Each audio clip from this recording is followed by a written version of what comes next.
देश को आज़ाद हुए 75 साल पूरे हो गए हैं। इन 75 साल में काफ़ी कुछ बदल गया है। हमारी आबादी 100 करोड़ से ज़्यादा हो गई। देश की जीडीपी 3 लाख करोड़ से 147 लाख करोड़ रुपए से ज़्यादा की हो गई है। पेट्रोल की कीमत 27 पैसे से 96 रुपये के पार आ गई। इन 75 सालों में देश में क्या कुछ बदला है, आइए बताते हैं आपको। उससे पहले वीडियो अच्छी लगे तो चैनल को सब्सक्राइब कर लेना और वीडियो को लाइक ज़रूर कर देना। देश को आज़ाद हुए 75 साल हो गए हैं। हम 34 करोड़ से 137 करोड़ हो गए। देश का नागरिक पहले औसतन 34 साल की उम्र तक जिंदा रहता था, अब 69 साल की उम्र तक जिंदा रहता है। देश की जीडीपी 2.93 लाख करोड़ रुपये से बढ़कर आज करीब 147 लाख करोड़ रुपये हो गई। आम आदमी की सालाना कमाई 274 रुपये से बढ़कर 1.5 लाख रुपये से ज़्यादा हो गई है। इन 75 साल में देश में बहुत कुछ बदल गया है। आइए नज़र डालते हैं ऐसे ही कुछ बदलाव पर। जब हम आज़ाद हुए थे तब देश की आबादी मात्र 34 करोड़ के आसपास थी। 1951 में देश की पहली जनगणना हुई। उस वक्त हमारी आबादी 36 करोड़ से थोड़ी ही ज़्यादा थी। आखिरी बार 2011 में जनगणना हुई थी, तब आबादी बढ़कर 121 करोड़ के पार पहुंच गई। हालांकि आधार बनाने वाली संस्था UIDAI ने जुलाई 2022 तक देश की आबादी 137.29 करोड़ से ज़्यादा होने का अनुमान लगाया है। अब आम आदमी की कमाई के बारे में थोड़ा जान लेते हैं। 74 साल में आम आदमी की कमाई भी बढ़ी है। 1950-51 में देश में एक आदमी की सालाना कमाई 274 रुपये थी।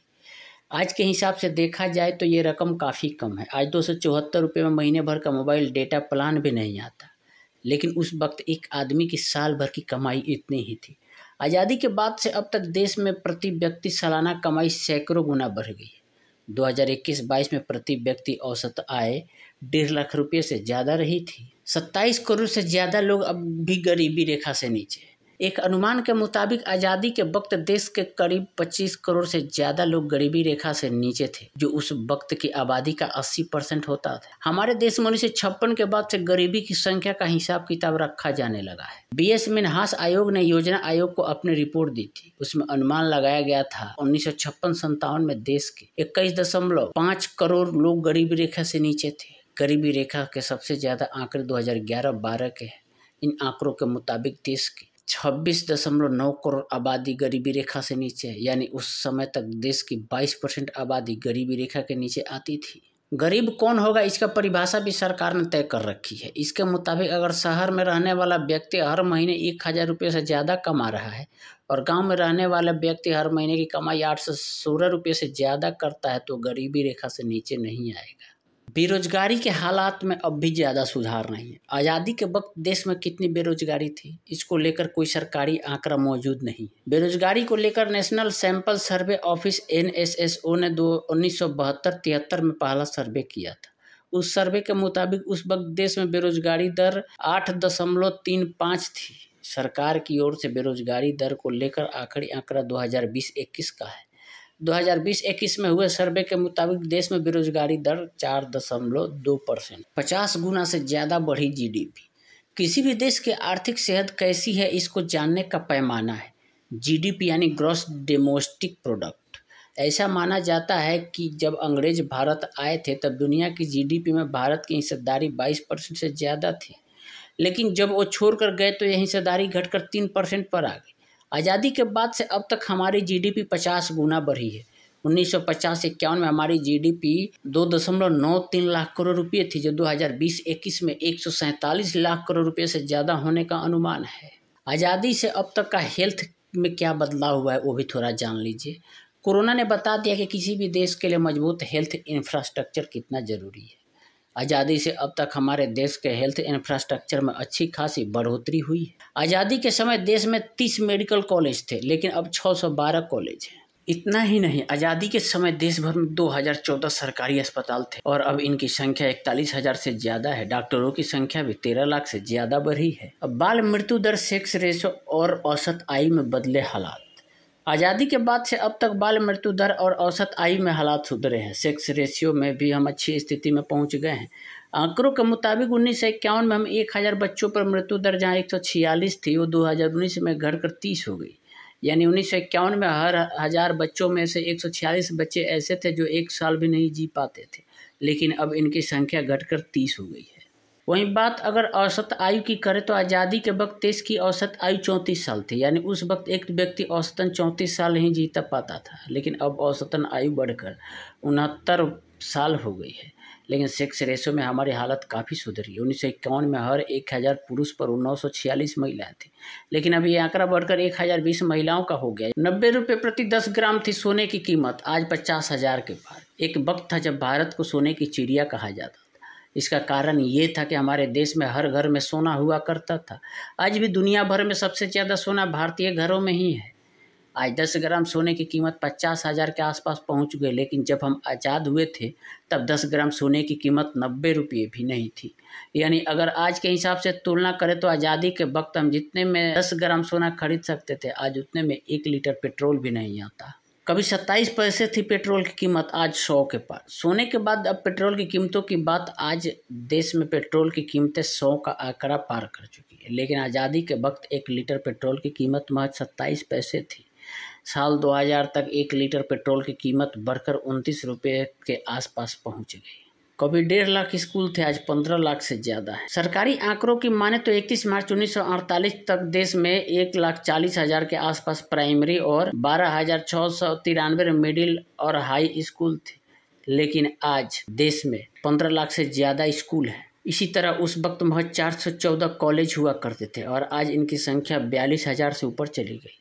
उस वक्त बजट भी मात्र 74 करोड़ रुपए का हुआ करता था और 2022-23 में केंद्र सरकार ने शिक्षा मंत्रालय को 1 लाख करोड़ रुपए से ज़्यादा दिए हैं। अब क्राइम की थोड़ी बात कर लें, क्राइम का भी जानना जरूरी है। केंद्र सरकार की agency national crime record bureau NCRB 1953 से अपराधों का लेखा जोखा रख रही है। 1953 में NCRB की पहली रिपोर्ट आई थी।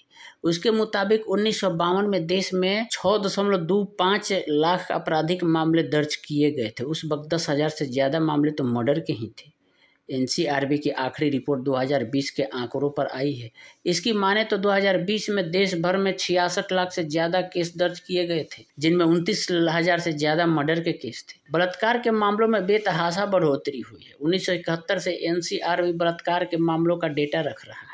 1971 में देश में 2487 केस बलात्कार के दर्ज किए गए थे, लेकिन जबकि 2020 में 28,000 से ज़्यादा केस दर्ज किए गए हैं। कभी GDP में कृषि का योगदान 52% होता था, अब 20% से भी कम हो गया है। भारत कृषि प्रधान देश है। आज़ादी के वक्त देश की ज़्यादातर आबादी खेती पर ही निर्भर थी।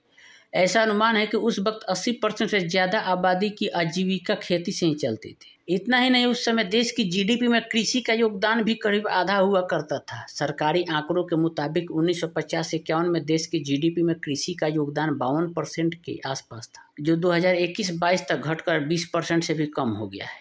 हालांकि इस दौरान कृषि उत्पादन में जमकर बढ़ोतरी हुई है। खेती से जुड़े कामगारों की संख्या भी बढ़ी है। खेती की बात हो तो मिनिमम सपोर्ट प्राइस यानी MSP की बात भी करनी ही होगी। हमारे देश में MSP 1966-67 से लागू की गई।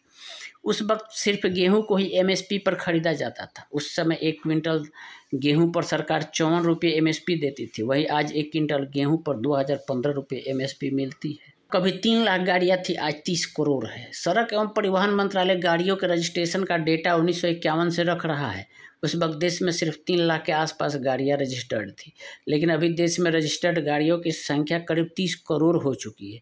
इसी तरह 1951 के वक्त देश में 4 लाख के आसपास किलोमीटर सड़क थी, लेकिन अब देश में सड़कों का जाल 63.31 लाख किलोमीटर से भी ज़्यादा हो गया है। रेलवे की तो तस्वीर ही बदल गई। 16 अप्रैल 1853 को हमारे देश में पहली ट्रेन चली थी। पहली ट्रेन ने मुंबई से ठाणे के बीच 33 किलोमीटर का सफ़र तय किया था। उसके बाद रेलवे की पटरियाँ बिछती गई और रेलवे लाइफ लाइन बन गई। रेलवे को लाइफ लाइन इसलिए भी कहा जाता है क्योंकि आज भी करोड़ों यात्री रोज़ अपनी मंजिल तक इसी से पहुंचते हैं। 1950-51 में ट्रेन से साल भर में 128 करोड़ से ज़्यादातर यात्री सफ़र करते हैं, लेकिन अब उनकी संख्या 800 करोड़ से ज़्यादा बढ़ गई। हालांकि कोरोना ने रेलवे को बुरी तरह प्रभावित किया। नतीजा ये रहा कि 2020-21 में सिर्फ 125 करोड़ यात्रियों ने ही रेल यात्रा की। ऐसा इसलिए क्योंकि मार्च 2020 के बाद ट्रेनों को रद्द कर दिया गया था और कुछ चुनिंदा गाड़ियां ही चल रही थी। बात अगर रेलवे की कमाई की करें तो 1950 में रेलवे को यात्रियों से 98 करोड़ रुपये का रेवेन्यू मिलता था, जो 2020-21 में 15,000 करोड़ रुपए से ज़्यादा हो गया है। हालांकि 2019-20 में रेवेन्यू 50,000 करोड़ से ज़्यादा था। इतना ही नहीं, उस वक्त रेलवे हर 1 किलोमीटर पर 1.5 पैसा किराया वसूलती थी, लेकिन अब हर किलोमीटर पर 66 पैसे से ज़्यादा किराया लगता है। आखिरी में बात केंद्र सरकार के खर्च की यानी बजट की करते हैं। आज़ादी के बाद पहला बजट जो आया था वो 15 अगस्त 1947 से 31 मार्च 1948 तक के लिए था। उस बजट में सरकार ने 197 करोड़ रुपये रखे थे। उसके बाद से हमारे बजट में हजारों गुना की बढ़ोतरी हुई। इसी साल फरवरी में वित्त मंत्री निर्मला सीतारमण ने जो बजट पेश किया वो करीब 40 लाख करोड़ रुपये का है। तो दोस्तों, अगर आपको वीडियो अच्छी लगे तो आप हमारे चैनल को सब्सक्राइब करिएगा और वीडियो को ज़्यादा से ज़्यादा लाइक, शेयर और कमेंट जरूर करिए।